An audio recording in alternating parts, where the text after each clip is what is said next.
Some more news in politics. People's National Party Youth Organization PNPYO President Crystal Tomlinson has broken her silence on the letter which the group wrote to PNP President Dr. Peter Phillips.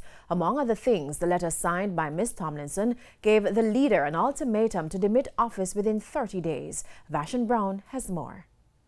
Harsh criticism from senior members of the PNP recently in response to a stinging letter from the party's youth organization, the PNPYO. I think there is a need for them to have some more experience and regard for how the party operates and recognize that their actions have not helped the process, the party, nor themselves. I was very disappointed. I thought that Crystal is somebody for whom I have a lot of fondness and high expectations, and I thought there was another way to get it done. So now Ms. Tomlinson is responding. In a post on her Instagram page yesterday, she said the criticisms from members of the public and others can only help to strengthen her. Over time, I've developed what I like to call a duck back, where what is not meant to water my soil and to inform my spirit meaningfully and feed my growth and help me to improve. If that's not the purpose of the criticism, I allow it to roll off my back. She argues that she's learned several lessons over the past few days.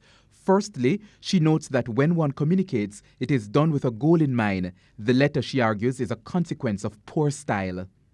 If your substance gets lost in the style, you have failed as a communicator.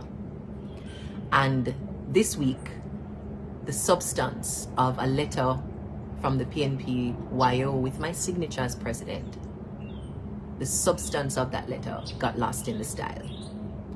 In future, there is a key learning there for me and anyone else who will learn with me about crafting in a more elegant way thoughts, recommendations, and even criticisms, no matter how stinging they will be. She said the views and recommendations contained in the letter came out of consultation with the PNPYO's National Council. She said 100 persons were surveyed. Collective responsibility matters to me, and it's a principle that underpins my own leadership journey and my leadership style. And so I will not back away from the criticisms that have come, but I want it to be made abundantly clear that this is not or should not be made a crystal issue, because when we personalize the matter, it mutes the voice of 100 young people who have something to say. Ms. Tomlinson is still sticking to the argument that there must be changes within the People's National Party. Vashon Brown, TVJ News.